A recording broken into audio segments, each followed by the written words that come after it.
Time having arrived, I hereby call the Tuesday, December 15th, 2020 Brockton School Committee to order. Before we get into the agenda tonight, I need to read the following into the record. Due to the ongoing COVID-19 pandemic and state of emergency, on March 12th, 2020, Governor Baker issued an executive order temporarily suspending certain provisions of the open meeting law, which is Mass General Law, Chapter 38, Section 20.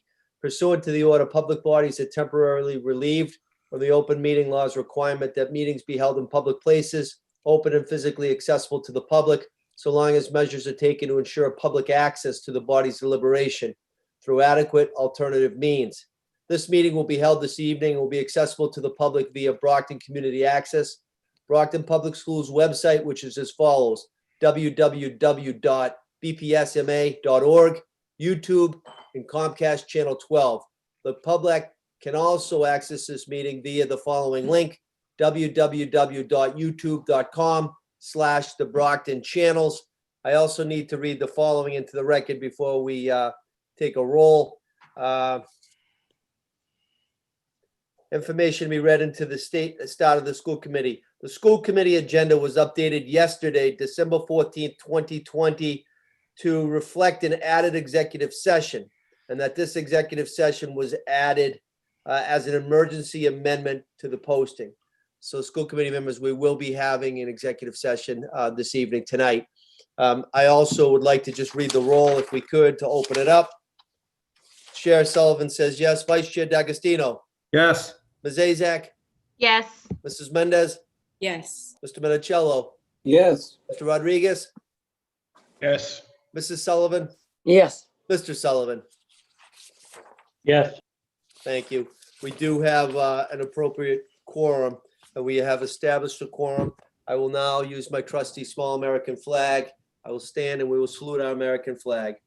I pledge allegiance to the flag of the United States of America and to the republic for which it stands, one nation, under God, indivisible, with liberty and justice for all.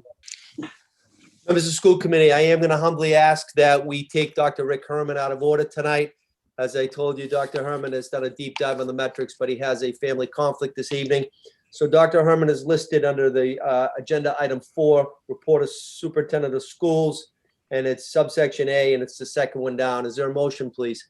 Motion to take item 2 from subsection A, Dr. Richard Herman, out of order. The second. Motion was made by Vice Chair D'Agostino, seconded by Mr. Sullivan. I'll read the roll. Chair Sullivan says yes. Vice Chair D'Agostino. Yes. Ms. Azak. Yes. Mrs. Mendez. Yes. Mr. Rodriguez. Yes. Mr. Minicello. Yes. Mrs. Sullivan. Yes. Mr. Sullivan. Yes. I want to just thank you all. Dr. Herman, good evening. And as always, we truly appreciate your time this evening. Rick, the floor is yours. Thank you, Mr. Mayor. And thank you all for inviting me back and also for accommodating my schedule tonight. I appreciate that. Tonight we're going to just go over the metrics, and I know it's getting near crunch time to make decisions regarding, if not all of the students, a certain subsection of population of the students. And I think that next time around, we have enough data now that's out there that I think we can kind of crunch the numbers on what other towns, states, countries have been doing. But tonight, let me share the local data with you. So we're on day 277 now since March 14th, when we had our first case in the city of Brockton. This is what the country looks like. We had the grim milestone yesterday of death number 300,000 in the country. The national number is 65.3. This is what the state is looking like as of 5 p.m. tonight. The 7-day rolling average looks like it's falling off the cliff here, but don't be fooled by that. The test results still are taking, although some are coming back in a day or two, many are coming back in 4, 5, 6 days. So these are just numbers that haven't, results that haven't come back yet. And this is what Brockton is looking like. So still heading north in the wrong direction after a little dip in Thanksgiving. This is when I was with you last time, 2 weeks ago. At that time, we had about 6,500 cases, still under 1,000 active cases, and our magic number was 37.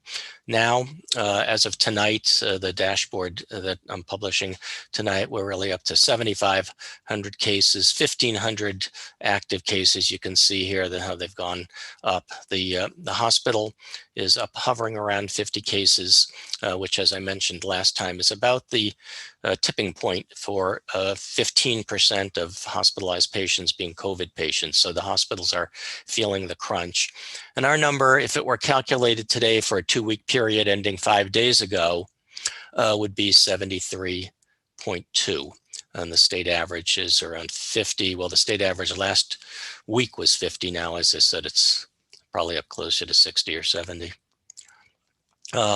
Again, just a refresher, we're in the red because we have more than 10 cases per day per 100,000 and plus an infection rate of greater than 44% positive. Last time I shared kind of the top 10 in the Commonwealth and what the highest COVID percentage patients were doing. This is really kind of a look at our neighbors, and the mayor and the Board of Health and I have been in discussions with the representatives from our towns that touch us. And you can see that last week, this was the number that was released last Thursday. Their numbers are all, with the exception of Easton, who's in the yellow, these numbers are all skyrocketing pretty much. And my guess will be that most of these towns will also have increases when they're released their numbers this Thursday as well. We have seen some additional deaths where we've been kind of quiet. We're now seeing some additional deaths, which is a reflection of the increased number of hospitalizations. Usually cases are followed by hospitalizations, which are followed by increased deaths. This is a breakdown of the deaths in the city so far. Again, really skewed towards the elderly, but not everybody. And this is the hospitalizations. As I mentioned, we've gradually climbing up. So we're hovering in that 50 range. We talk to the hospital still twice a week. As a matter of fact, now we've added the VA hospital to our hospital calls just to make sure that we're including all of the hospitals in the city of Brockton. They do not have any, because they're not an acute care facility, they don't have any COVID positive patients yet. But if their in-town hospitals do overflow at West Roxbury, for example, then they would open a COVID unit in Brockton, and we would report those numbers. So this is what our magic number has been doing. This is not the published numbers. This is the real numbers that are calculated for a 2-week period leading up to the Thursday's date. So last time, although it was published a little lower than this, we really were at 57, and it's getting tougher and tougher to calculate where we're going to be in the coming days. But if I had to pick a number, I'm going to guess somewhere in the mid 70s for tomorrow, up closer to 76 is my guess. Just really skyrocketing. I don't want to say out of control, but really post-Thanksgiving surge was not a myth. It really is upon us and continues to go up. This is the percentage since the beginning of all cases in Brockton. This is the percentage just in the first 2 weeks of December. So month to date, this is what the profile looks like. And I'll put them side by side here just so you can kind of see. We've been through this before, that the kind of more recent cases are skewed towards a little bit younger population, although the 50-year-olds this month seem to be winning the prize. The older population above 70, even above 60, still less than it was earlier on in the pandemic. This is the workload that we do with the contact tracers every week, try and map out where the cases are coming from. It is a challenge. There is a huge percent, especially now, there is a huge percentage of patients that just are never reached. They don't call us back. They don't answer the phone. Tough to get in touch with them. But of the ones that we do get in touch with, that we try and break it down in terms of clusters, individual cases, close contacts, household events, and whatnot, and try to break it down so that we get a feel. Again, there's not one area that's causing COVID in the city. It really is pervasive. It's everywhere. It is, now we're up to over 70 cases a day. And so it really, very high likelihood of somebody who you walk by or see or come in contact with has COVID. So let's take a look at the kids. Up to 623 under the age of 18, none additional since the last time I spoke to you that I'm aware of was hospitalized or in the ICU, and no deaths, thank goodness, so far. This is the monthly breakdown of kids under the age of 18. So in the first 15 days, of which we really don't have any test results back from today and only a few from yesterday, you can see December is going to outpace November. We'll probably get over 200 kids in the month of December. And again, just to kind of give you the rolling average since the beginning of this is week by week by week, the number of cases reported per week up until last week. So you can see we're kind of on the rise with kids, but that kind of reflects on the rise with the entire population. And this is again the breakdown by age group, total number of cases as of 5:30 when they shut Maven down. We shut the epidemiologic network down. So this is as recent as you're going to get. And I added the 18, 19, 20, and 21-year-olds as well, just to kind of get a feel in comparison to the younger kids of what the young adults are looking like. And this is again by school age group. So preschool, elementary school, middle school, and high school. So meaning 186 high school aged kids who are residents of the city of Brockton since the beginning of the pandemic have tested positive. So the good news is the vaccines. There are many, many vaccines in the pipeline now. And of course, all of the good news is the BioNTech vaccine in conjunction with Pfizer, which has the great name BNT162b2.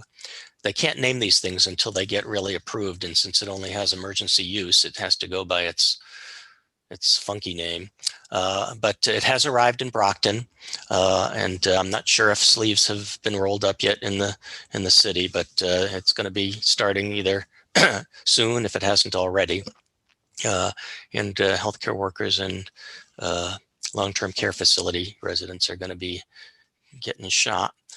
Tomorrow, hopefully there'll be more good news when the next vaccine rolls out, and hopefully we'll get emergency use authorization as well. And I just don't want all of this good news about vaccines to sort of cloud the picture of the fact that we do have real significant monoclonal antibody treatment available. These are antibodies specifically targeted against the coronavirus, and they're available at both hospitals now as an outpatient treatment. This is not intended for sick people who are in the intensive care unit. This is intended for people with mild or moderate illness who we don't want to become sick. So we're targeting the high-risk folks, the older people with underlying medical conditions who have mild or moderate illness, test positive, and can quickly enroll and get this monoclonal antibody treatment like the president and his cronies got to prevent illness from progressing to hospitalization or death. So those are the numbers this week, and happy to answer any questions if you have any. Dr. Herman, as always, on behalf of the school committee, you always provide us really, really detailed analysis and stats and data. So we thank you, Dr. Herman. Any questions of any of the school committees for Dr. Rick? Seeing none, I just want to, again, on behalf of everybody here, Dr. Herman, thank you for what you're doing. We value your professionalism and your medical expertise, and thank you for joining us tonight. I know you had a lot going on, but thank you for joining us tonight, Dr. Herman. One quick question, Mr. Mayor. Sure, Mike. Sure, Superintendent. So, Dr. Herman, so the, obviously the data you're giving us, and this is, basically since you've been doing this with us back in March, these are the overall numbers that you've shown us about the students and the. Yes, so the totals there, are going back to the beginning, to March. Yep. So. Yeah, and again, but still, as we look at the numbers, we pray that they head in the opposite direction soon. Well, they're not going to head in the opposite direction soon. They're going to continue to go north until somebody does something. There needs to be some kind of intervention, which is why I'm glad that the city of Brockton had at least made some kind of intervention to try and slow the upward slope. But the virus is the virus, and and behaviors are behaviors. So until something changes, you don't need to be an epidemiologist to tell which direction this thing is heading. And so, unless there are changes in behavior or interventions, it's going to continue to get worse before it gets better. Thank you. Thank you again, Dr. Herman. And we will see you again in 2 weeks. And in the meantime, I have a call every day at 10:45 with Dr. Herman. So if anything changes, I'll forward it to all the elected officials on this call and superintendent. So thank you, Dr. Rick. Have a good evening. Okay, thanks very much. Thank you. I'm going to continue now. Number 2 on the agenda is the hearing of visitors. And I see my friend Kim Gibson, president of the BEA, and I know Kim wanted to speak. Good evening, Ms. Gibson. Good evening, Mayor Sullivan, Vice Chair DiAgostino, school committee members, and Superintendent Thomas. I want to take a moment just to thank each and every one of you for everything that you've done over these past few months. Nobody expected us to be in this position for as long as we have been. We didn't expect COVID-19 to impact us as hard as it has. And it's important for everyone to recognize how much work you each put into your roles as a school committee member. The members of the BEA also want me to express their gratitude for the recent agreement, allowing them to choose to work remotely during the current surge of COVID-19 cases in Brockton. Many BEA members have reached out to me asking that I thank you for all of the respect you have shown the entire school department and for all the difficult conversations that you've had during this school year. These conversations have been extremely thoughtful and have occurred during each and every meeting regarding the concerns and risks of COVID-19 and are truly appreciated. As you probably know, there are a number of districts across the state that do not work as well with their unions. It takes a great deal of effort to ensure all voices are heard, regardless of the positions held. And I want to acknowledge Superintendent Thomas, Attorney Spadafor, and Executive Director of HR, Kathy Moran, for how well they've done this in Brockton for all of us, as well as the school committee. I want to thank Mayor Sullivan for holding the COVID-19 town hall meetings with the school department employees. It was really important for the staff to hear the facts directly from the leaders of Brockton and to have the ability to ask the questions directly to the mayor, the superintendent, and Dr. Herman. I want to thank Dr. Herman for his thoughtful presentations at these meetings over and over again, where they help you form your conversations. The feedback that everyone has given for your town halls, Mayor Sullivan, has been fabulous. I want to take a moment to thank all of the administrative assistants, the paraprofessionals, the MTAs, BEA members, school police, custodians, food service staff, administrators, and the executive team for everything that they are doing on a daily basis to ensure supporting our students and one another during these difficult times. In closing, I am confident that you will continue to have the safety and wellness of all students and staff at the forefront of your upcoming decisions on how to reopen our buildings safely. These conversations are not easy, and you are going to have to make some difficult decisions in the near future. I want to wish all of you a wonderful upcoming holiday season, and thank you for everything you have done for our students and staff of the Brockton Public Schools. President Gibson, we want to thank you for your leadership. Many years, Kim, being a product of the Brockton Public Schools, you get it. And always having an open communication with myself as the mayor and superintendent and all of us. And again, thank you for your leadership, and please sincerely thank all the members of the BEA. We're all in this together. And on behalf of the school committee, we wish you and your family a happy and safe holiday as well. Thank you, Mayor. You're welcome. Superintendent, I don't believe there were any other individuals that wanted to do hearing of visitors except for Kim. Is that correct? Melinda, is that correct? That is correct. Thank you. Thank you again. Thank you, Kim, for your Kim. time. Pleasure Thank you. working with you. We will now go on to the third item on the agenda, which is the consent agenda. We have subsections A, B, C, D, E, F, and G. Are there any members of the school committee that would like? I should just say, Mark, you're up. Mark, what matters would you like to take out of those? Yes, we just, good news. We only have one report from a committee of the whole, and that would be item number B, curriculum subcommittee. Thank you, Mr. D'Agostino. Are there any other items from any school committee members that they would like to take out? If not, we will collectively take A, C, D, E, F, and G, and I'll just read those quickly into the minutes. A is the approval of the minutes, December 1st, 2020, regular school committee meeting. C is the approval of November 24th, 2020, diversity, race, equity, and inclusion meeting report. D is the approval of the Cornelia R. Coolish 2021 Memorial Scholarship. E is the notification of personnel appointments, which is the certified personnel. F is the notification of personnel appointments, non-certified personnel. And G is the acceptance of notification of personnel actions, leaves of absences, resignations, and retirements. A, C, D, E, F, and G collectively. Is there a motion on that, please? Motion to approve items. We have two motions. So we have Mrs. Sullivan. Is there a second on that? Second. Tim, second, Mr. Sullivan, second. Is there any questions or concerns relative to the motion? Any matters wanted to be discussed? Seeing none, we'll move on. There's a motion. It was properly seconded. I will read the roll. The chair says yes. The vice chair, Yes. Ms. Azak, Yes. Mrs. Mendez, Yes. Mr. Minicello, Yes. Mr. Rodriguez, Yes. Mrs. Sullivan, Yes. Mr. Sullivan. Yes. We have a unanimous vote. Again, we just ratified A, C, D, E, F, and G under the consent agenda. B has been taken out. Mr. D'Agostino, the floor is yours. Thank you, Mayor Sullivan. Merry Christmas. We only have one report of a committee of the whole for the evening. So on November 24th, the curriculum subcommittee met.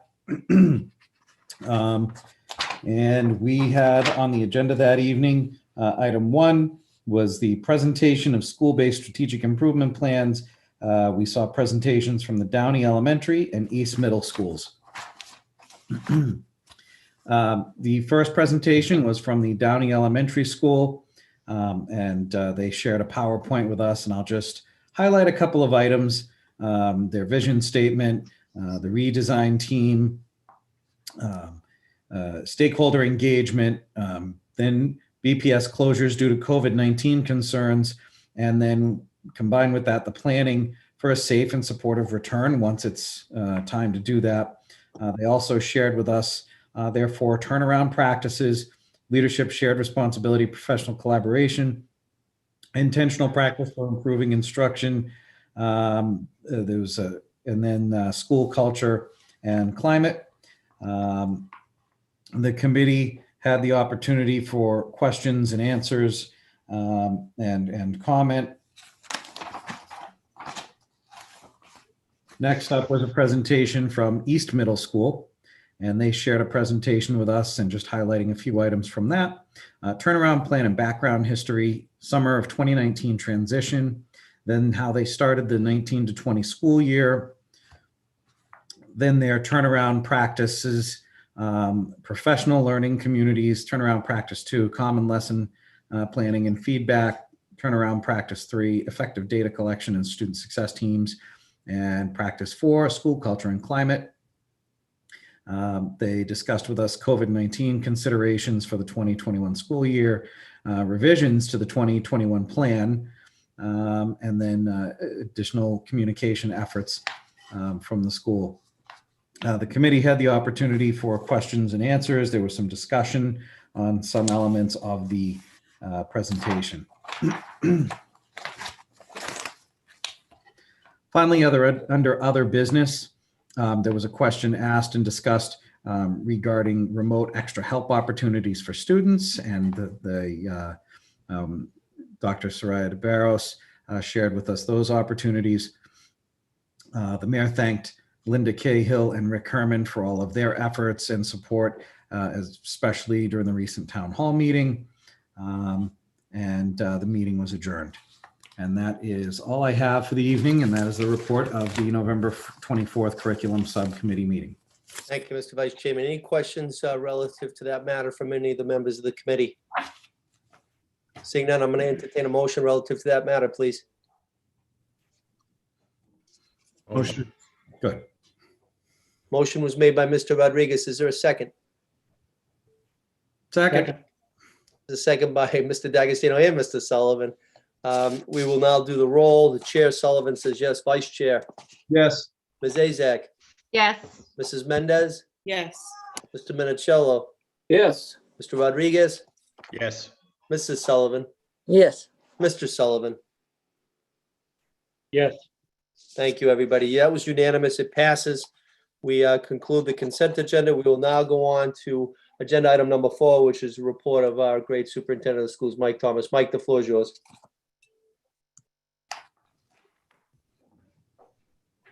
First, I have to unmute. Thank you, Mr. Mayor. So I want to welcome with us tonight our partners with the Department of Education. Susan Berglund is with us, Director of Coastal and Regional Assistance. We have Laura Rashane is with us, the Office of District Reviews and Center for District Support. I think I saw Dan Anderson, who's an Associate Commissioner, is with us as well. So first, I want to thank Susan, Laura, and Dan for their support, the continued support of the Brockton Public Schools. I know Susan's been with us for quite some time, works very closely with the Office of Teaching and Learning, but also their teams of that come out and work with our 11 schools in their sustainability reports. A member of the DESE team sits on those school teams, and we really appreciate their support. And we appreciate their support around our recent district review. After the results of our district review, we have entered into a memorandum of understanding, myself and Commissioner Riley, which I've shared with you, committee members. And again, I thank you for your support in moving forward this partnership. And we have Susan and Laura and Dan with us tonight to actually present the MOU so it could be presented publicly and we can talk about the work we're going to be doing moving forward. So thank you, all three of you, for being with us tonight. Well, thanks very much for having us, Superintendent Thomas, and all the members of the school committee. If it's okay, I will just share my screen. I just have a couple slides, and let's just make sure.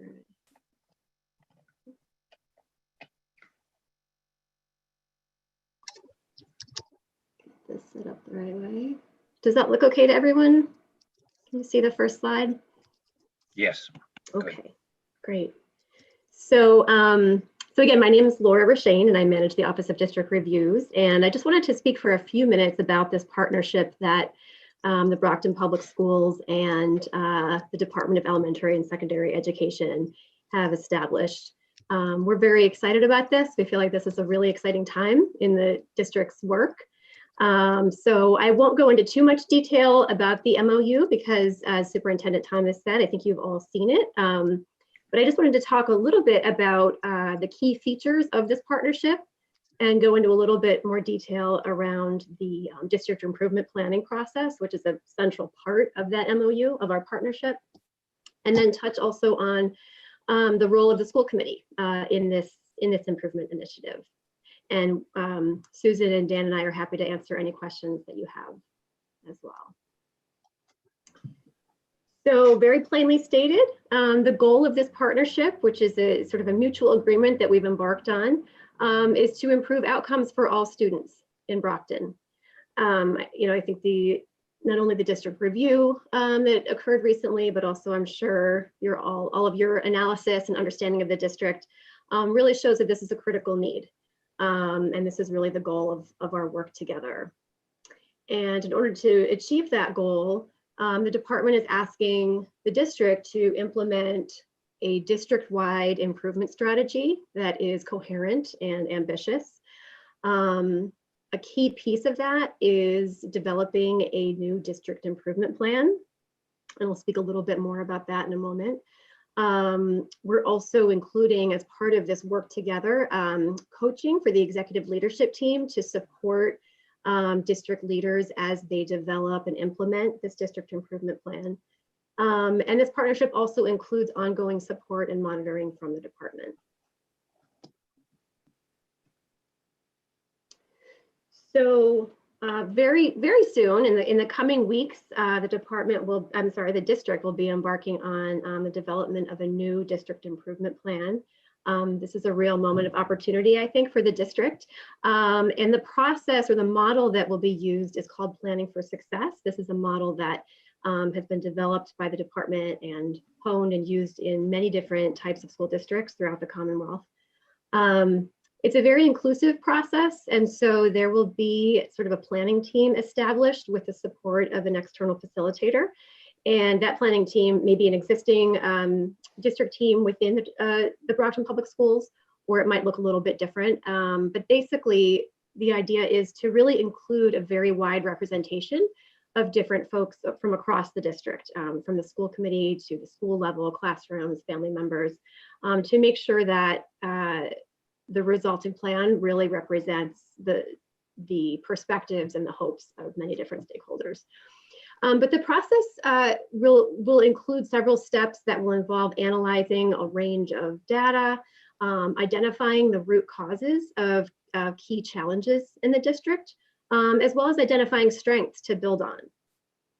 There's also a key piece of this process which involves just having everyone involved really envision the future and really picture what you want the district to look like, and to be as specific as possible about that, and then to sort of backwards map to develop a very specific strategy for district improvement in order to meet those goals.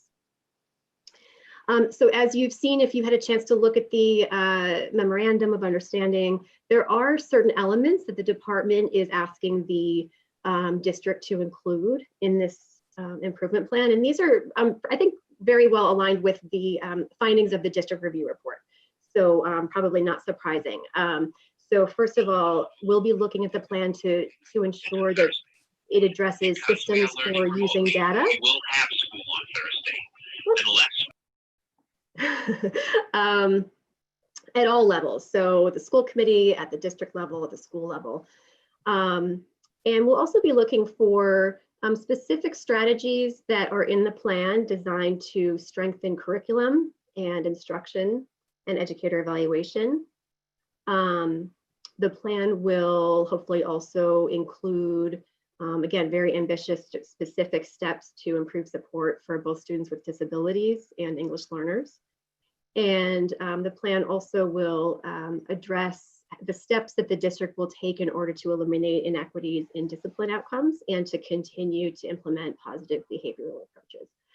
So again, these are issues that I know you've all discussed and are very well aware of, and were very prominent in the district review report.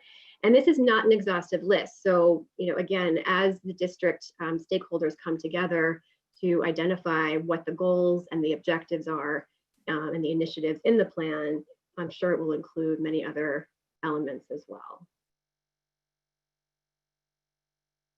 And one more note I just wanted to mention is that we're obviously aware of the school level sustainable improvement plans that have been developed. And so that's really a key piece of this. And so we are anticipating that there will be a great deal of alignment between those school plans and the district plan. And so, basically the district plan will be a way to address a lot of these issues at the district level, which will look different because we'll be looking at sort of the district systems and structures, but I think that'll really fit nicely with what the improvement work looks like at the school level, which is already underway. Excuse me. So finally, just wanted to touch on sort of what DESE sees as the school committee's role in this initiative, in this partnership. And again, sort of hearkening back to the district review report and also to sort of what's laid out in the MOU, the district improvement plan that, again, hopefully in the coming weeks, that process will kick off and within months, the district will have a new district improvement plan. So the goal really is for the school committee to use that district improvement plan as well as a frequent review of data, of disaggregated data, to really as sort of a framework to inform and guide your decision-making, budgeting, and policy development. One of the things that, again, the report noted, but also is noted in the MOU, is that we'll be asking the district to really take a look at sort of organizational structures to determine the effectiveness of how things are organized within the district, and possibly to revise those if it's deemed necessary. And so we would ask for the schools committee's support for that work. And obviously, it's very clear that there already is ongoing communication with the superintendent. But again, like we'd love to see, as this plan is developed, for that communication to include information about the development and the implementation of the district improvement plan. And we'll also hopefully be able to check in with you all as well periodically about that process. So at this point, I will stop the screen share and welcome any questions. Well, thanks, Laura. I'll go first just to, I appreciate the presentation and again, the support and the partnership. And we discussed this and from the work I did at Brockton High School and several of us did back in the days of the restructuring committee, back in the, pretty much in the mid-90s, was basically to pick a few things and do them well. So the new strategic district improvement plan is to bring a focus, obviously focus on the things that the district review pointed out, but you can't do everything all at once. There's always a lot to do, but we need to pick a few things, do them well, support our educators, provide professional development for them, time for them to collaborate. Again, bring in the the school sustainability plans, but also make sure they align with the district's goals. But we need to make sure our goals are focused, targeted, and everybody knows what they are throughout the district, whether you are a kindergarten teacher or a high school science teacher. We need to make sure that our goals are clear, they're focused, and we do everything we can to support that through evaluation, through professional development, and teachers working together and to collaborate with themselves and also with our administrators.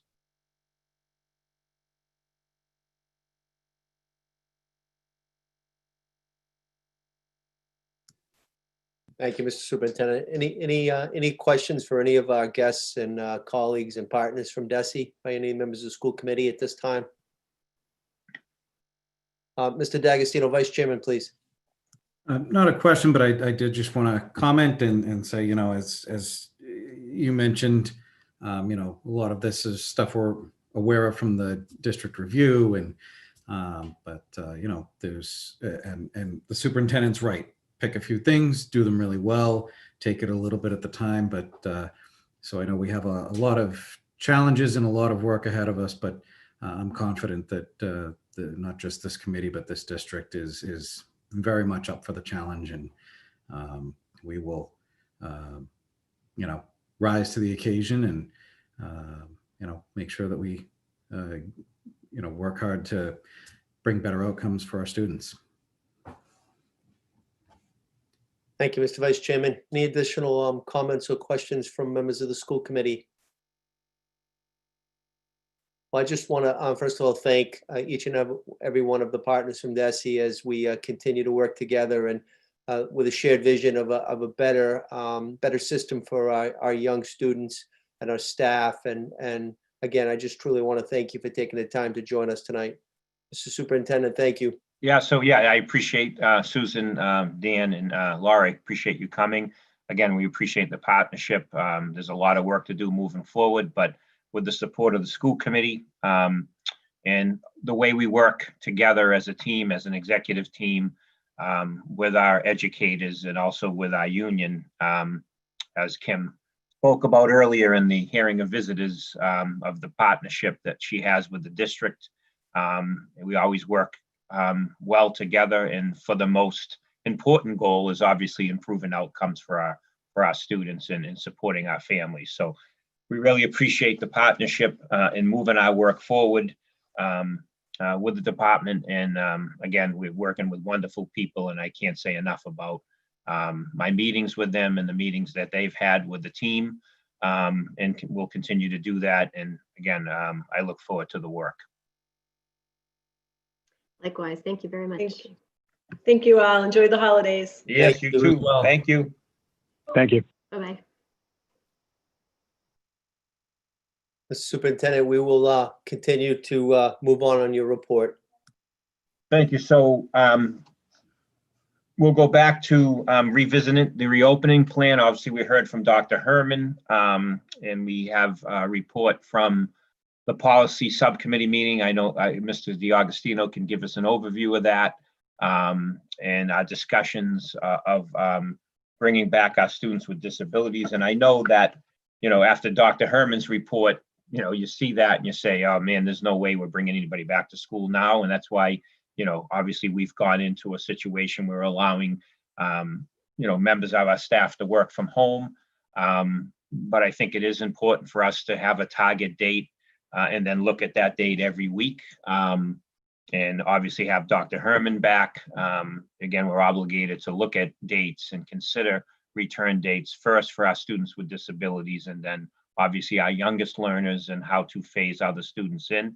And like I said, we said this is not all of them. We can phase students in a very methodical, safe way, continue to look at metrics.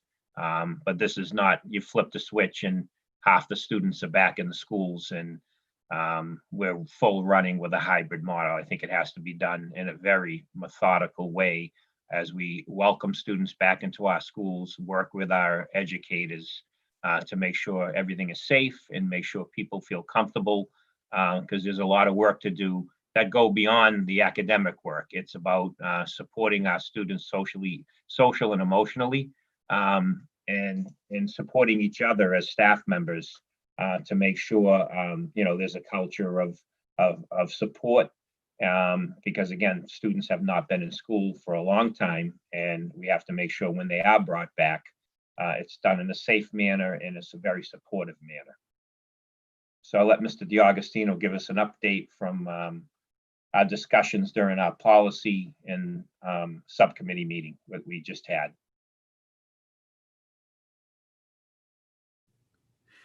Thank you, Superintendent and Mayor Sullivan. So this evening at 6:30, the policy subcommittee met, and a recommendation was made and passed unanimously to the full committee that we set a date of January 19th for our special education students to return, followed by February 1st for our pre-K to grade 2 students. And then each week after that, another grade we would continue with another grade returning. All of this would be in a hybrid model, maintaining 6 feet apart, and be subject to, these dates would be subject to a continuing weekly review and discussion of the current metrics and data as we get up to those dates. And again, that recommendation was voted on and passed unanimously from the policy subcommittee.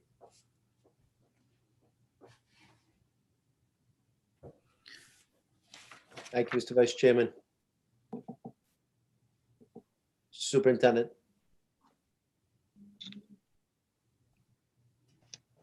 I don't know, Mr. Mayor, if there's any discussion on that.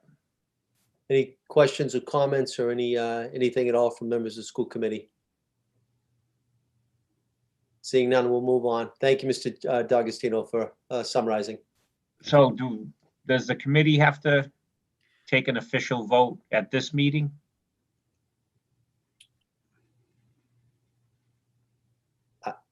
I would say yes. Yep. Because it was referred out from the subcommittee back to the body as a whole. So I don't know if anybody wants to make that motion. Mr. D'Agostino, if you'd like to, Sure. I'll make the motion. Motion to approve the recommendation of the policy subcommittee. Second. There's a motion on the floor made by Mr. D'Agostino. It was seconded by Mrs. Sullivan. Matter now comes before the school committee for a vote. Chair Sullivan says yes. Vice Chair, Yes. Ms. Azak, Yes. Mrs. Mendez, Yes. Mr. Minicello, Yes. Mr. Rodriguez, Yes. Mrs. Sullivan, Yes. Mr. Sullivan. Yes. Hereby passes unanimously. Thank you. Thank you, Mr. Mayor. Next, we have the Nelly May grant update. We'll let Mrs. Mendez go and give us an update on her work with the Committee on Equity, Diversity, Race, and Inclusion. And we'll talk about the Office of Equity, Diversity, Equity, Inclusion, and Sharon will also give us an update on the ongoing professional development. So thank you, Mrs. Mendez. So on Wednesday, December 9th, 2020, we met and there was a motion made by Mr. Minicello to forward the position of the Executive Director of the Office of Equity, Diversity, Inclusion for the approval to the Finance Subcommittee, and that was seconded by Mr. Rodriguez. So today we talked the background of the Nelly May, which was given as seed money to start the Office of Diversity, Equity, Inclusion. And this is specifically for 1 year salary of the director of the DEI. And then the district will continue to fund this position, the entire salary and benefits and the staff going forward. So we did meet in the Finance Subcommittee today. So I'm going to pass that on to the chair of the Finance Subcommittee to give more information on that. So that's Mr. D'Agostino.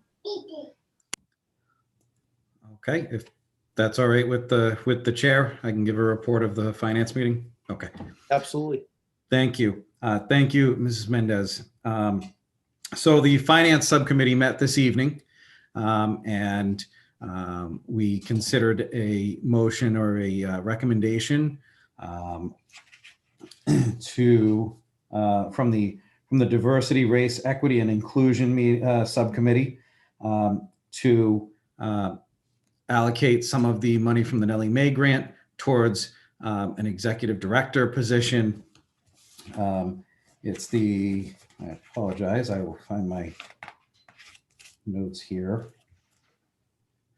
The executive director of Diversity, Equity, and Inclusion, I believe was the official, the correct title.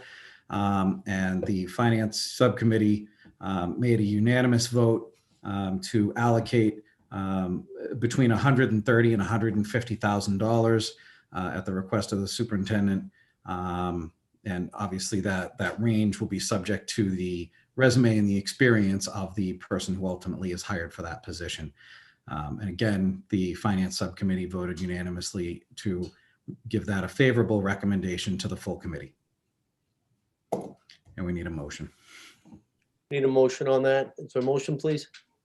Motion to approve the 130 to 150,000 for the diversity, equity, and inclusion position, and then moving forward, having the Brockton Public Schools continue to allocate funds for this position. Motion on the floor. Is there a second, please? Second. Could I just add something? On the motion, Mrs. Sullivan, of course.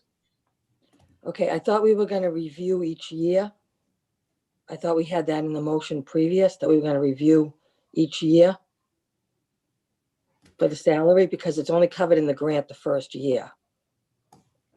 I think Mrs. Sullivan is correct.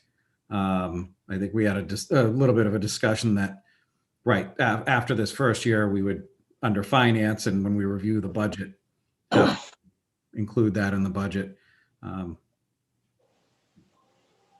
Yeah, I would go on to budget review with pretty much how we review everything every year. Right. So So like any other executive director position, really.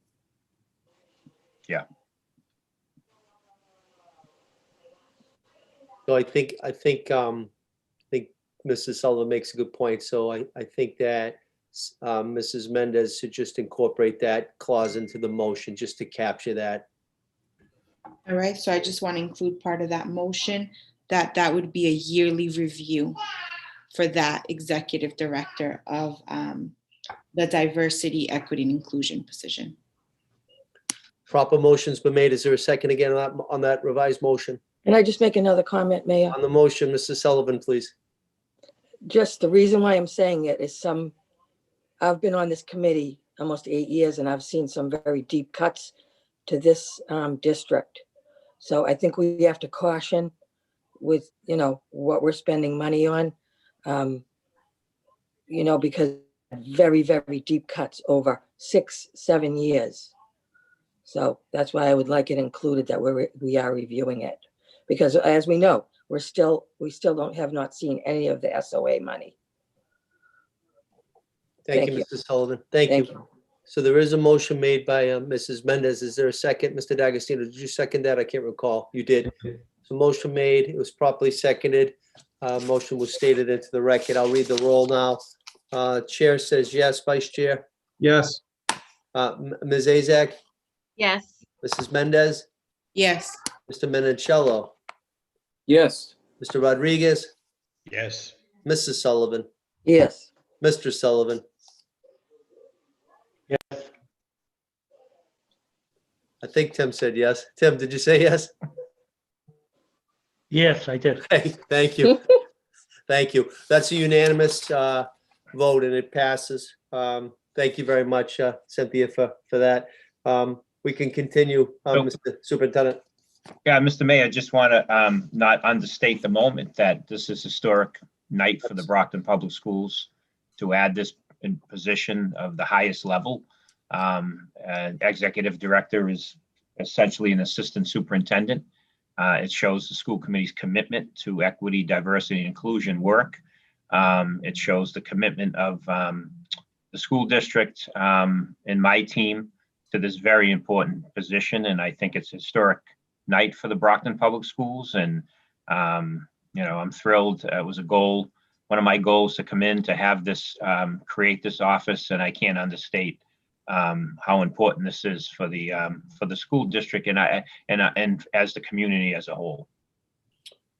Thank you, Superintendent. And again, we all share the same words that Mike just expressed. I mean, this is a game changer. This is historic, and this is going to pay dividends for the city, the school, and the community as a whole. So again, kudos to everybody. Thank you for that unanimous vote. And again, thank you for the efforts and of the 3-member subcommittee, but also that Brockton was able to get the Nelly made, because that really is really the catalyst for the financial ability to do this. So kudos to everybody. Superintendent, please. Yeah, so I'm going to have Sharon jump on and just give a quick update on the ongoing professional development around equity, diversity, and inclusion.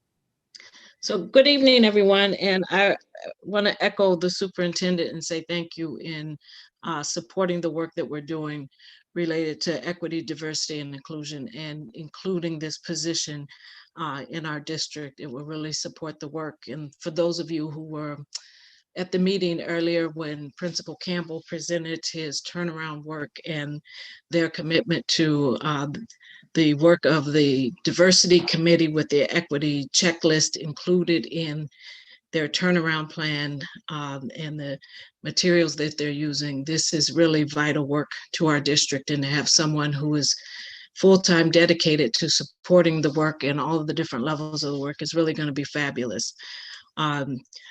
Talking about professional development that is happening, as you know, we are working with Manuel Fernandez and Dr. Amina Pilgrim to provide equity, diversity, and inclusion work for faculty. They are doing cohorts of 15 people. One cohort does have 16 people.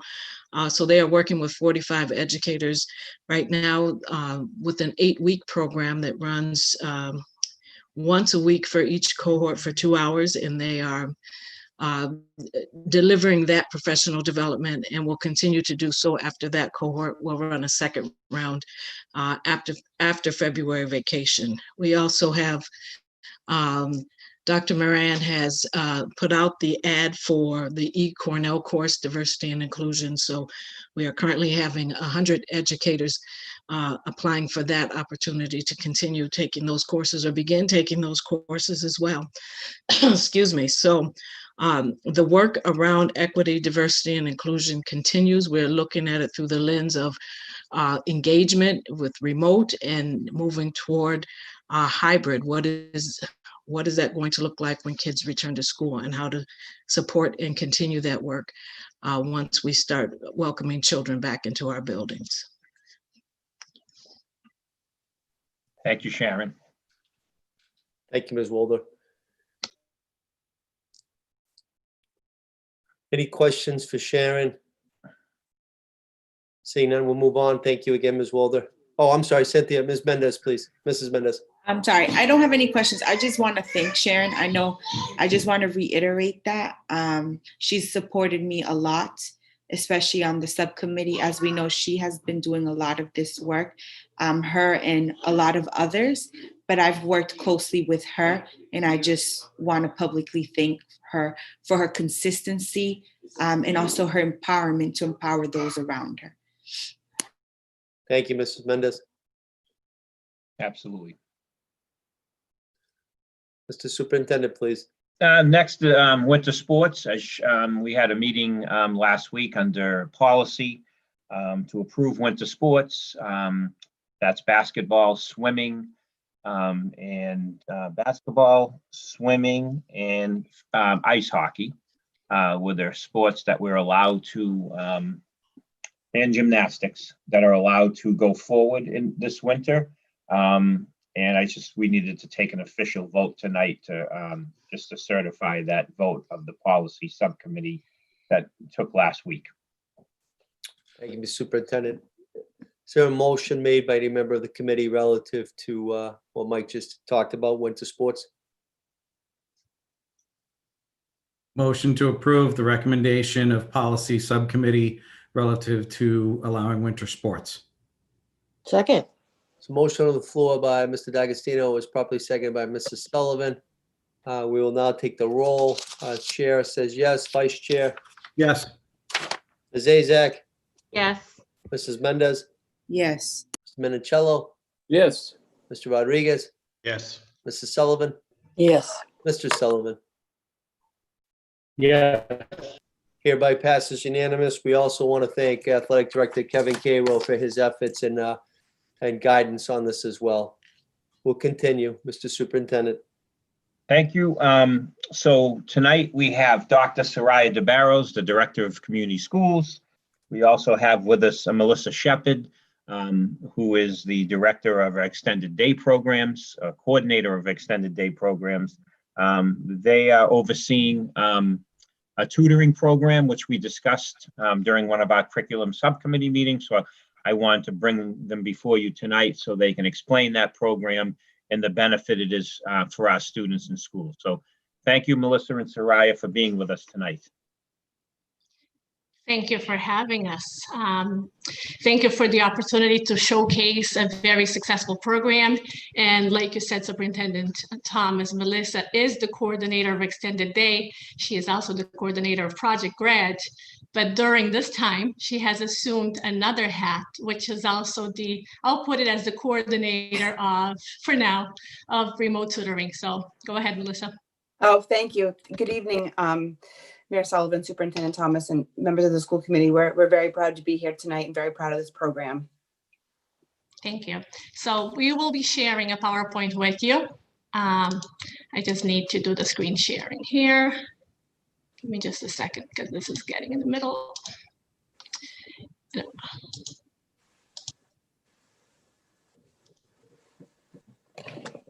Okay. Can you see it?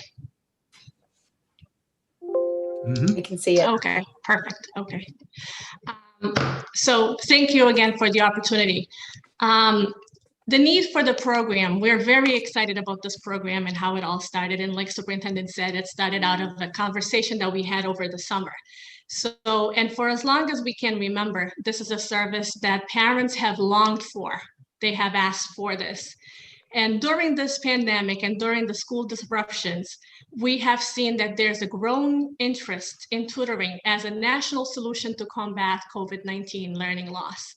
And there are many studies on the internet that we can also share with you about this. The pandemic reality has brought with it several challenges, and we know a lot of them, that have influenced how our students are learning and their academic needs.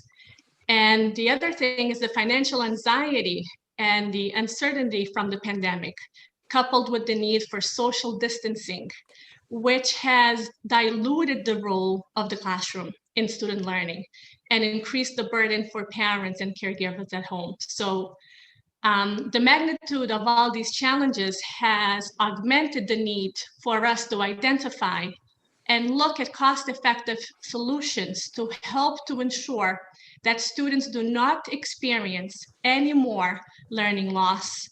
And we know that learning losses could last a lifetime.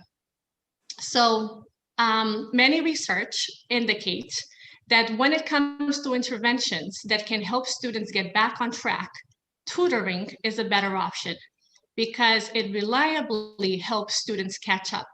So we at the community schools thought that we could be part of the solution and give back to our Brockton community.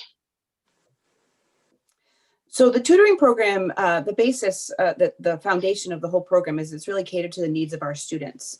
So the tutors are very responsive to the academic needs of the students during the sessions, and they create a supportive environment during the session.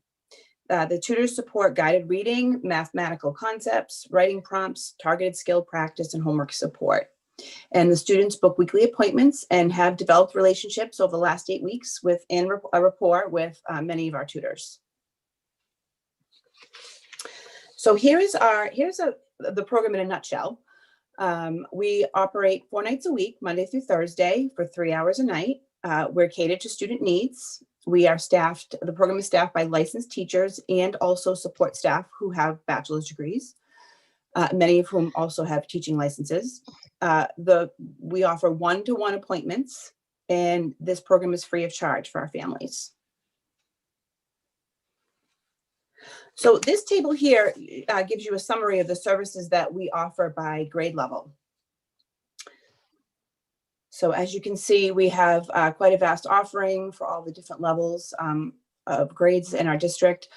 We do notice, I noticed that, grades 3 through 5, ELA and math are the most booked, along with 6 to 8 math. But we also have robust bookings in K-2 and also the other 6 to 8 subjects. And we have noticed that our 9 to 12 grade levels are booked the least.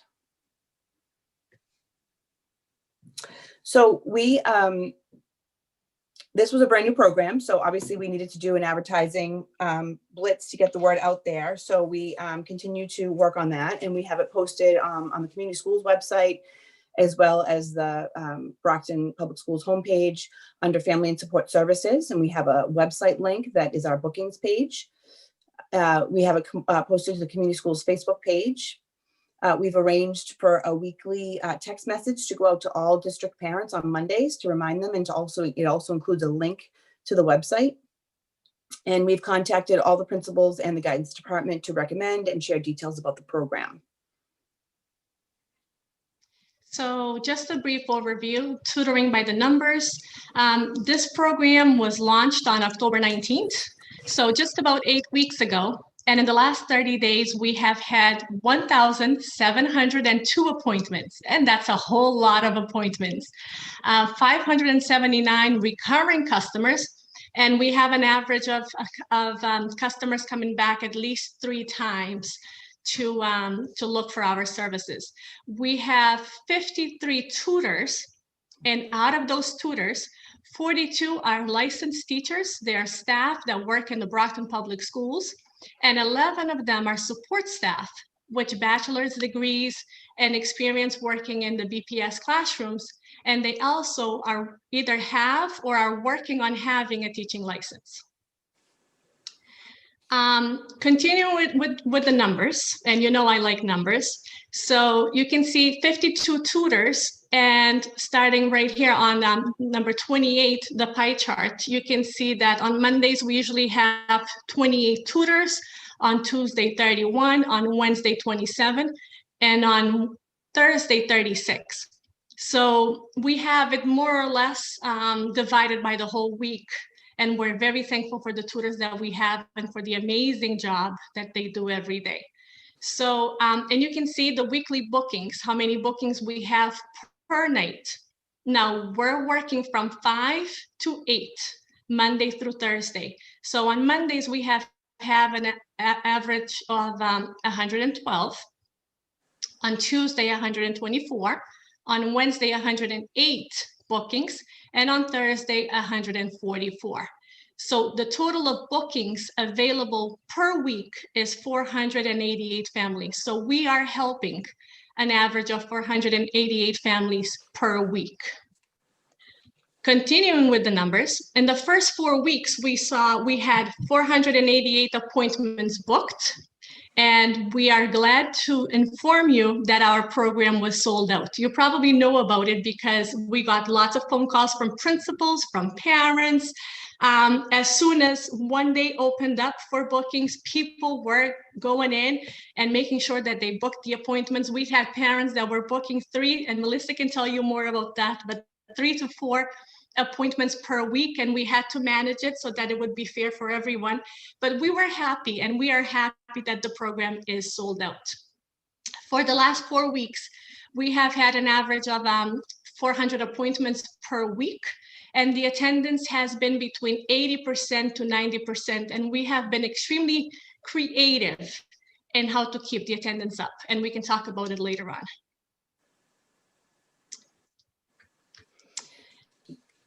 Are these videos, Soraya? Or These are the videos. Yep. Okay, so I last Thursday I got permission from the families and from the tutors to just take a very short clip, like about a minute each of sessions. So what I do every night is the tutors always include me in their virtual meetings, and so I'm able to go in and out of their meetings, and I just kind of check in with people as we go very quietly. I go in without my camera, without my audio, and so I see this all the time, and I just wanted to show everybody, 3 very quick snapshots of what goes on every night with tutoring, because it's really inspiring and it's great work. The first one is Miss Neves, and she teaches at the Pluff. So hopefully you can hear this. Yeah, because the G in the purple is on top, and then now it's pointing bottom. Okay, so let's go up. So it's reflecting.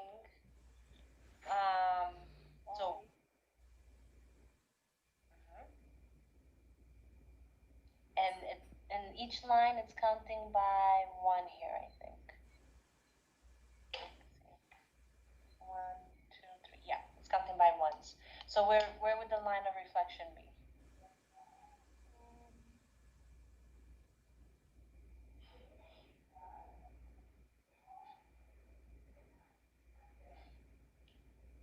Between both images?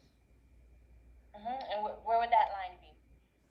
Yeah, between both images. So what number? Like, would it be -9, -6, negative?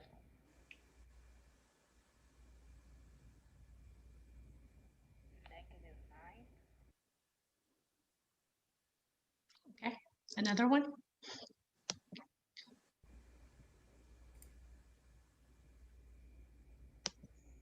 Umbrella that you so beautifully figured out. Can I erase it?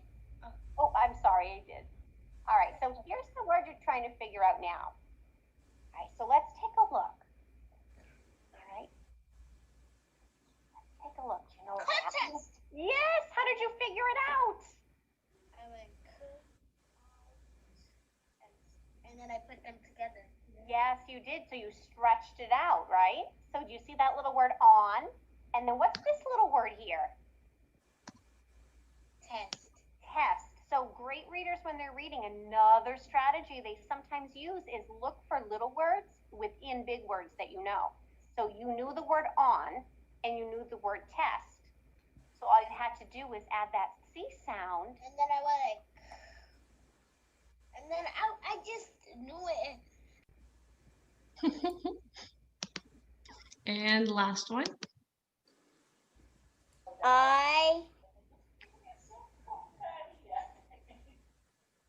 You remember that was one of our sight words we built? Have Good. pause. I have pause. And who is he?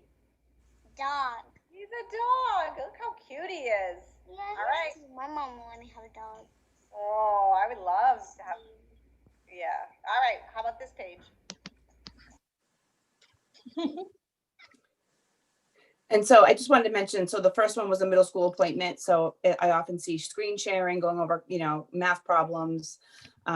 The middle one was a 3 to 5 ELA, working on reading. And then the last one was, the middle appointment was Mrs. Weatherby from the Downey. And the last one was Mrs. Olson from the Arnone. And she was working with a kindergarten student, doing reading and sharing a screen. So those are just like sample appointments and very typical of what goes on with the tutoring.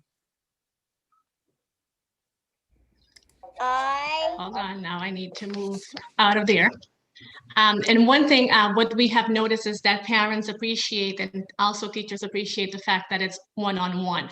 So teachers have plenty of time to work with the students and for the student to be engaged. So what we have here, it's just the figures, actuals and estimates of our payroll.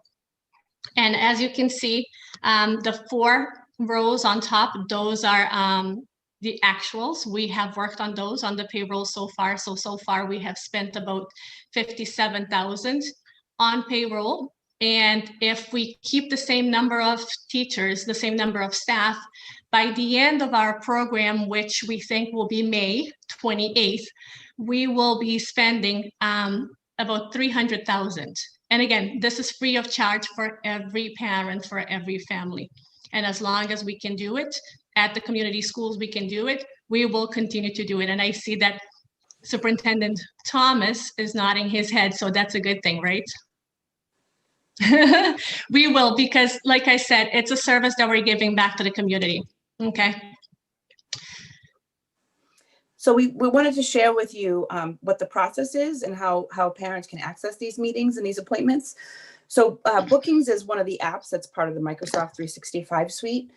So it's something that has been used in other contexts like parent conferences, and it's used over at the Parent Information Center. So we got some help from Marcia Andrade-Serpa, and she helped us kind of get started with a bookings page for tutoring. And so what it does is it gives us this website. We can load all the services onto the website, and basically it manages our appointments for us. So what happens is a parent clicks into this website, they choose which academic service they would like to book, and then they see the dates and times that are available, and they can choose which date and time works for them. So once they do that, they put in an email address and a phone number, and they hit book, and that creates the appointment. And so parents are able to get automatic reminder emails, confirmation bookings. They also get a text message 24 hours in advance. And because the system is part of 365, it also automatically emails the tutors who are part of this network of Microsoft 365. So they get the contact information, and they use that information to create their virtual meetings in Teams or in Zoom. And they send those directly to the families, and they include me. Okay, so at the time, during tutoring, between 5 and 8, our tutors do call the families if they don't come into the meeting within the first few minutes. Many times, it could be a technical issue. It could be that they've lost track of time and need a reminder to get into the appointment. But we find that those phone calls are very effective. The tutors usually let me know if they can't reach a family, and I follow up with a text message from a district phone that I have. And so between the two of us, we tend to make contact with the families, and we help them if they're having trouble with technology, how to access the meeting. And once a family has done it once or twice, they're very familiar with the process. And so then they just come into the meetings and there's no issues. But we continue as a team to support new students and families to access these appointments.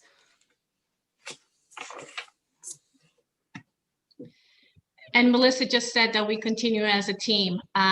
In the community schools office, we believe in teamwork, and we continue to work as a team. So what happens is that our administrative assistants every morning, they go through the day before the appointment, they go through the list and they check for all the appointments, for all the ones that are double booked, just to make sure that everyone gets a fair chance of getting a booking. And then those same assistants, they will make the phone calls the next morning, so the morning of the appointment, to remind parents of their session. So that's what I mentioned, that we have 80% to 90% participation, and that number is going up because we have someone from our staff calling every parent. So, and you saw the numbers before, that we have between 160 and 144 appointments per night. So that's about 100 and something calls that those people are making every day to remind parents. And like Melissa said, parents also get a text message, a reminder 24 hours before the appointment. But because we know people are super busy, we're making sure that everyone keeps up with the appointments. And then the staff also provides support for parents who need assistance with making appointments. And Melissa, like I said before, she has been the program supervisor, and I have to thank her publicly for the amazing job that she does. I'm so glad that she's part of this team. I'm so glad that we work so well together. And when I first spoke with Superintendent Thomas and this idea came about, Melissa ran with it. She was not scared of, she didn't say no, she didn't say, let me think. Actually, I kind of said, you're gonna take this on. But she accepted it right away. And I'm so glad that she is doing it, because she's very responsible to parents, responsive to tutors. She's always on, and she is also working every night until 8 o'clock, making sure that this is done correctly. So many thanks to you, Melissa. Oh, thank you, Sarai. My pleasure. You're welcome. It's been a great experience, and the parents that I speak to, again, I call or I text to remind them, but I also speak to them during the day, again, to troubleshoot issues and kind of work out any little glitches that we might have. But parents are very, very grateful for the program, and it's just it's a feel good for all of us. They're very grateful that during remote learning that their children have one-to-one time with a tutor. They are very grateful for how personable and friendly the tutors are, how well they seem to get to know their children so quickly. Like I said, they love the one-to-one model. And something that surprised me that I shared with Soraya early on was the tutors. I hop into their meetings, and sometimes their meetings are empty, or they finished up with a student, or they get on early and I hop in. And so I've been able to interface with them personally, in the virtual meetings, and they love the program and they feel good about what they're doing. And yes, I mean, it is a, after school position, but they are really enjoying the one-to-one. They've gotten to know the kids. They say that they really, during this remote learning time, feel like they are building relationships with these, students that they're tutoring, that they're making a difference. And so it makes them feel good, and they really are enjoying the job, which is great. I mean, because we can tell they're happy, and they really love the kids. So we have received a couple of written comments that we wanted to share with you. One was a message, sorry, I believe it's the next slide. One was a message that came in to Teams, to one of our tutors. We just blocked off most of the personal details, but just wanted to personally thank you for the tutoring session you provided for my daughter last month. She really appeared to have warmed up to you quickly, and that typically takes her quite some time to warm up to new people. Greatly appreciate it. You left some great warmth behind that, and she continues to ask about you each week if you will be the tutor. It takes really awesome teachers like yourself to make a difference. Thanks again. So that went to a tutor, and she shared it with me. This email came in shortly after we began. It was sent to me, and so we blocked off most of the information here, but again, I'll just read it quickly. Student who attends the Hancock had the privilege of securing a one-to-one tutor session with tutor from a school. Student has ADHD and an anxiety disorder who was on an IEP for learning disabilities. The tutor was absolutely amazing. She greeted student and explained exactly what was going to happen in the session. And I was absolutely impressed with how, before the lesson had started, she asked questions to know student and asked her how her day was. She also asked me about any concerns I had or where she struggled the most. This was very important on my end, as I felt the student was not just another number and shuffled through the lesson plan. Tutor kept it interesting with several different mini games.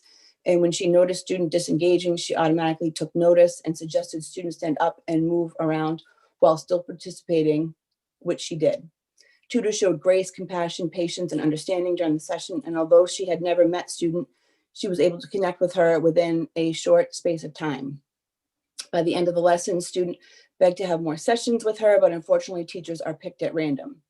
We are so grateful to have had Tutor for the first session during this unprecedented time. We would like to send a note to recognize her and let her know she does make a difference and that we appreciate her dedication.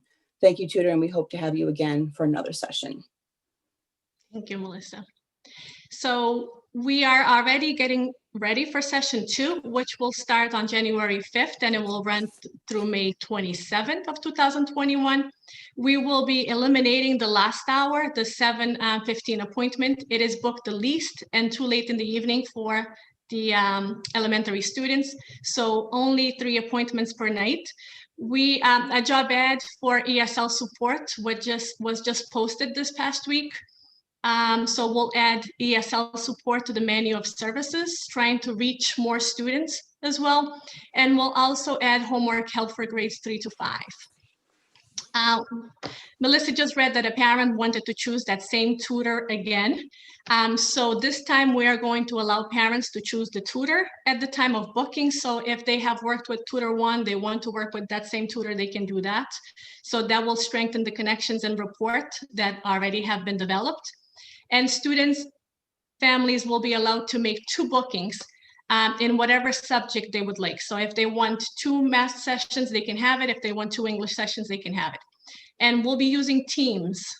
This time we let tutors use either Teams or Zoom, but sometimes it was confusing for some parents not knowing if it was Zoom or Teams or this or that. So we are going exclusively with Teams. So this way we will have no questions.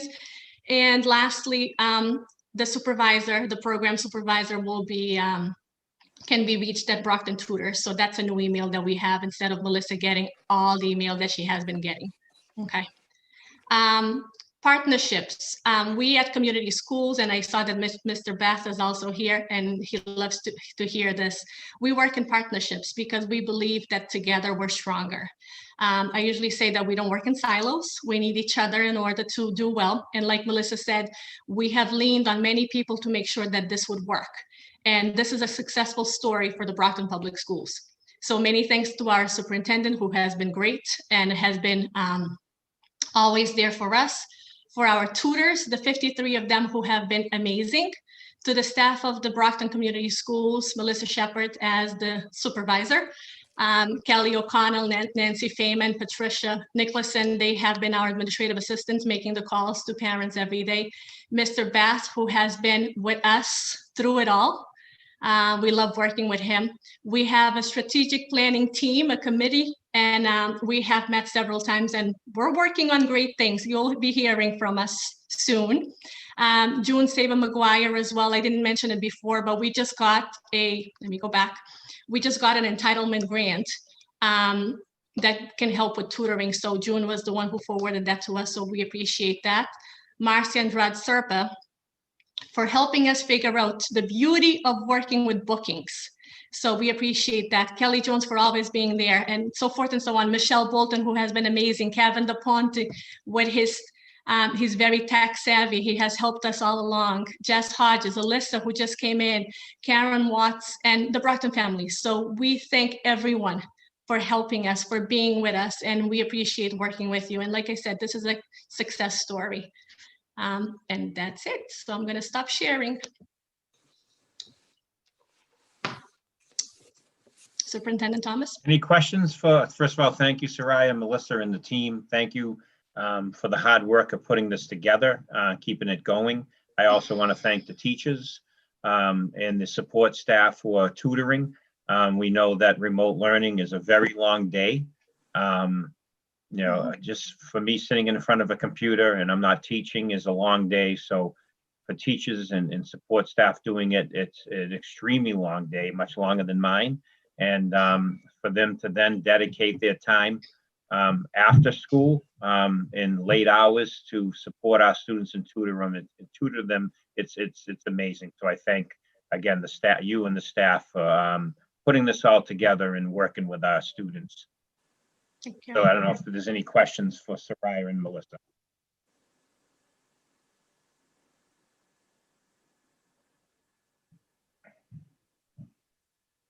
Mr. DiAgostino had one. Yeah, not a question, but more just a comment. I just wanted to thank the tutors and the teachers that are involved in this and everybody at community schools that's been working on this. You know, with the remote learning, just like the superintendent said, this is extremely important to have this available. You know, obviously we've heard from students and parents alike that are, you know, struggling to, you know, help their kids with the work they're doing. And so this is a great resource, you know, for our students and for families that are trying to help them and support them too. So thank you everybody that's involved, and you know, really appreciated. This is wonderful. Thank you so much. Thank you. Ms. Mendes? Thank you. I was very impressed, especially with the quality of it being one-on-one and being free for parents. Also, when you guys showed the snapshots, just seeing the level of engagement with it being remote, especially for the younger elementary students.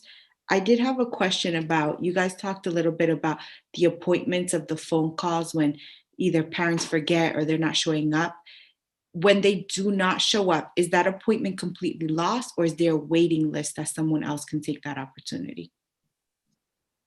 So right now it's a lost appointment, but actually that's something that I wanted to talk to Soraya about possibly having a wait list. I have an informal wait list because I do talk to so many parents. I have parents who say to me, oh, if there's ever a cancellation, please let me know. And so I have kind of like my own, like, you know, very informal, but I thought maybe it's something we could look at maybe creating on possibly, I don't know how we do it, Soraya, but maybe there's a way in bookings we can like set up some time, because we have the parent contact information in bookings already. It saves it. So we just have to see if we can figure out, maybe try to create a list. It's only a 35-minute appointment. So it would have to be, a waiting list would have to be someone who's ready like right then. And it is during dinner time. So it is a little challenging when I have called parents and said, I've got an appointment. It's often, you know, they could be in the middle of something, or they're not home, or they're in the car. So it's not a perfect system. That's why we try so hard to get the families on during their time. And because we're so, forward thinking with that, you know, we're really on top of it right away. I tell the tutors, like, at 5:03, if the kids aren't in, like, call them and then let me know. And then I start. And sometimes I get like text messages from parents that say, I'm so sorry, I was at work and I told them to get on. And, you know, it's so hard for parents. They're juggling a million things, but for the most part, we have really good attendance. But that is something we can talk about. That is a very good question. Also, we have a lead time in between the parents booking and the tutoring happening. So we have a 24-hour window because we wanted to make sure that we had enough time to remind people and to look at those double bookings.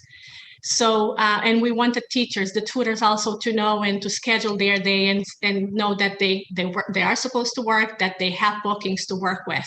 So that's why we chose, but that's something that we can work. It's going to be hard, but I believe it's doable. Yep. Okay. Me too. And thank you. And I just wanted to echo what Superintendent Thomas and Vice Chair DeAgostino said. Tutoring, it's super expensive per hour, and just to be able to see the service being free for a community, it's very admiring and amazing work. So thank you. Thank you. Thank you. Mr. Sullivan, please. Yes, sorry, I'm not sure whose idea it was, but whoever had the idea is really thinking outside the box. What a great opportunity for everybody. And I don't know if Richard Bath had something to do with it, but it sounds like an idea of his. And I just wanted to thank you all. Great idea. Nice job. Thank you. Thank you. We appreciate the words. It actually came out of a conversation I was having with Superintendent Thomas. And Mr. Sullivan, it was my idea. I'm just kidding. I'm just kidding. No, it wasn't. Sullivan, I'm not that It was Soraya, her team, and teachers. It was not me. I had to throw that in there to kind of get some, get a little laugh. So, any other questions for Soraya? I want to just jump on and thank Melissa and Soraya and everybody that's really making a difference on a daily basis. And as Mike said, it's a challenge right now, not just for the boys and girls, and I have 3 of them here in my own house, but the staff and the teachers. Remote is just it's not normal. So again, the tutoring is just another tool in the toolbox that's really paying dividends. So kudos to both of you and your team as well. Thank you. Thank you. Thank you.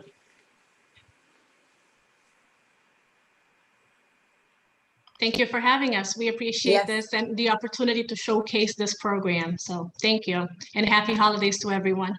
You too. Thank you. Thank you, Melissa. Thank you, Soraya.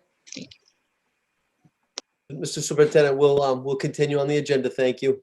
Thank you. My last item under the report of superintendent's report is the Student Opportunity Act. We will recirculate the draft of that to the school committee on Friday. We have to take a vote on it on January 4th and then send it to the department by January 11th. We had a draft way back pre-COVID. We will send in the report as is. We'll go over that. Mr. Bath has been worked a lot with us on that. We'll talk again to our union, Kim Gibson, on the report. And right now, because there's no money through the Student Opportunity Act, they're going to allow us to submit the report as is. And then obviously we'll have plenty of opportunity to tweak the report when we actually see money from the Student Opportunity Act, hopefully in the next budget. So at this point, the department has made it clear just to get the plan in. But it's not going to be the plan that we'll be moving forward with. I mean, a lot of it will be because we had a lot of input from teachers, but now we have to we'll be able to have time to tweak it, allow for COVID and recovery from COVID.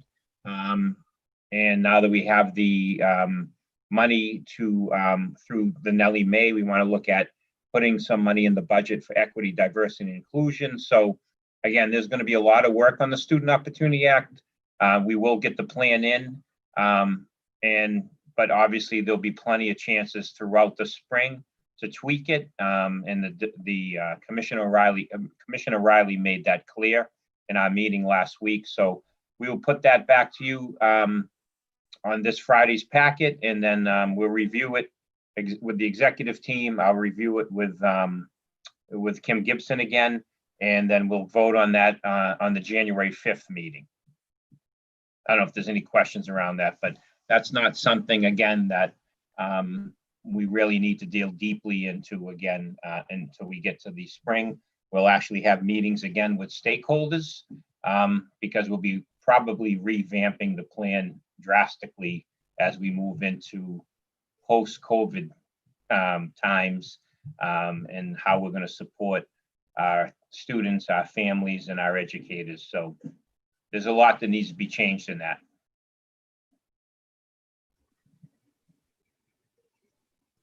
Thank you, Mr. Superintendent. Any questions for the superintendent on that, or Mr. Bath at this time? Any questions? Seeing none, we'll move on. That's it for me, Mr. Mayor. Thank you, Mr. Superintendent. Mr. Vice Chairman, items to refer to subcommittee. Are you aware of any, Mark? None that I'm aware of.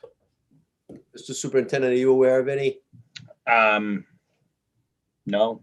I'm not either. Okay. No. We'll move on. Unfinished business, which is agenda item number 5. Is there any matter before us relative to unfinished business? Mr. Sullivan, please. I have an item. Mr. Sullivan.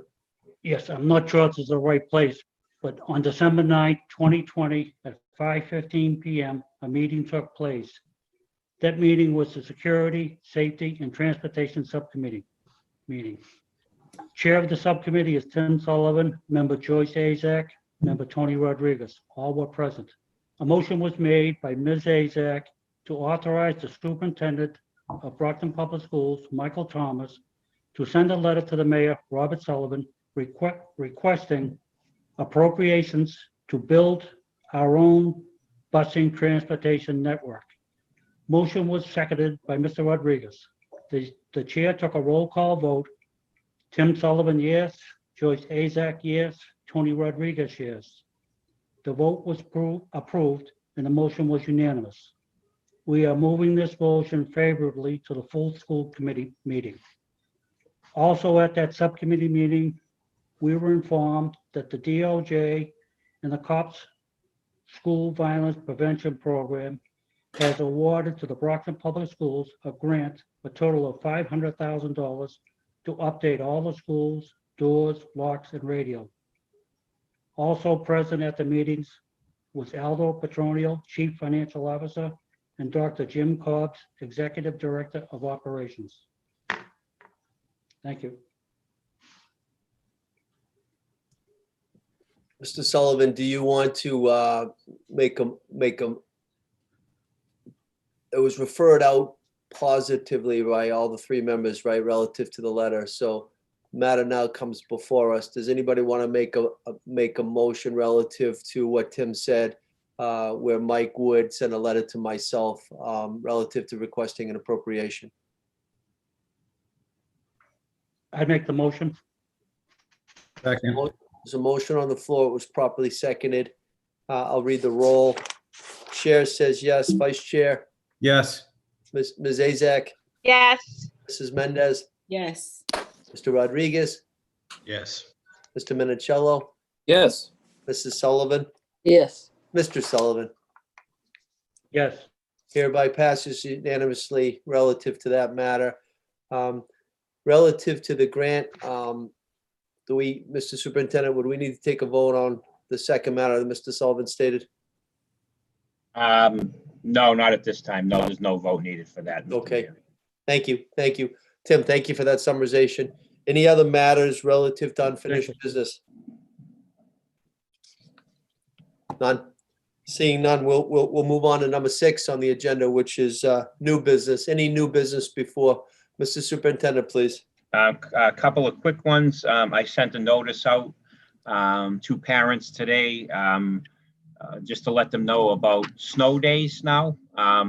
As you know, we have a storm coming for Wednesday into Thursday.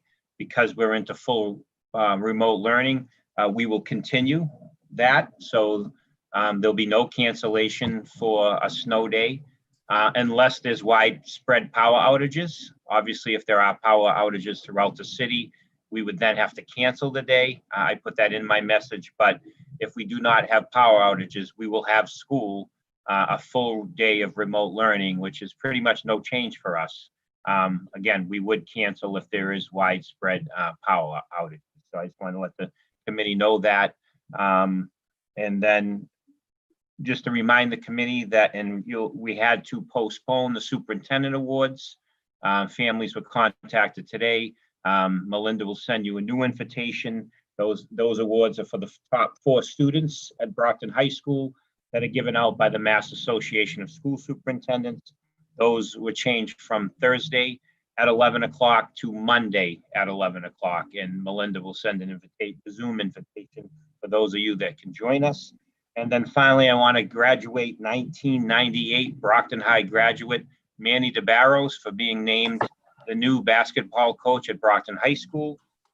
Manny is an adjustment counselor at Brockton High. He's been the assistant coach for the last 10 years between freshman and JV. Working for Mr. Bowen. Manny was a track and basketball star at Brockton High, went on to play basketball at Fitchburg State. And he's a true Brocktonian, Brockton High graduate, and I'm proud that we can say that he's our new high school boys basketball coach. So that's it for me, Mr. Mayor. Thank you very much. Yes, congratulations to Coach. Any other matters relative to new business by any members of the committee? Mr. Sullivan, please. Just a question to the superintendent. Yes. The lunch program, the grab and go, is that going to go on normally? Wednesday and Thursday? Grab and go was set, we sent parents a notice and we put a notice in there. We'll be putting a notice, we put a notice in the grab and go meals today. Because of the storm tomorrow, we changed the hours from 1:30 to 3:30. That was in my phone call to the parents. It was also in a text message. We just want to make sure, obviously, that food service workers are able to get home safely. So we changed the meal hours tomorrow from 1:30 to 3:30. And that's been worked on, and Tom Burke made sure that the workers knew that. Made sure the families knew that. We'll also be giving the families an extra meal tomorrow to count, so they have it for Thursday, because obviously we won't be doing a grab and go for Thursday because of the snowstorm. So they will get an extra meal on tomorrow, Wednesday, and then we'll be back open again on Friday. Okay. Thank you, Mr. Sullivan. Thank you, Mr. Superintendent. And then, sorry, I forgot one thing, Mr. Mayor, is the virtual holiday concert put on by the Brockton High School music department. We'll send the invitation for that. It's the BHS Bands and Chorus. That's on Monday, December 21st at 7 p.m. And we will make it will be live stream on YouTube. So we'll send the link for that through the Brockton channel. And then it will be premiere on the Brockton Community Access channel 98. And you can see it live on YouTube. So that's the virtual holiday concert, December 21st, which is Monday at 7 p.m. Thank you, Mr. Superintendent. I just want to take a moment to inform members of the school committee that Mike and I, Superintendent and I, participated in a wonderful event yesterday at Central. Patrick Chung, safety on the New England Patriots football team, along with MJW Development and Muscle Movement, Inc., based in Brockton, donated 250 toys to boys and girls in the city of Brockton. Just a really generous, kind donation. It's going to make a difference during the holiday season. And I just want to thank all the people that donated, and Brockton Public Schools will definitely get those out to students that would need those for the holiday season. Anything else before us? So as I read in the beginning of the meeting, we are having an emergency executive session this evening. So I'm going to take a roll call, and then I'm going to read something into the minutes. I'll take a roll call to go into executive session. The chair says yes. Vice Chair? Yes. Ms. Azak? Ms. Azak? Mrs. Mendez? Yes. Mr. Menicello? Yes. Mr. Rodriguez? Yes. Mrs. Sullivan? Yes. Mr. Sullivan? Yes. I will now read the following into the minutes. Emergency executive session. School committee will enter emergency executive session pursuant to Mass General Law, Chapter 30A, Section 21A3, to discuss strategy with respect to collective bargaining. As conducting this deliberation in open session will have a detrimental effect on the bargaining position of the committee. The committee will not, and I say will not, return to open session following the executive session. So at this time, we're going to take a 2-minute pause. Those that aren't on the committee kindly drop off. And Brockton Community Access, we want to thank you for helping us, and they will stop recording before we go into executive session.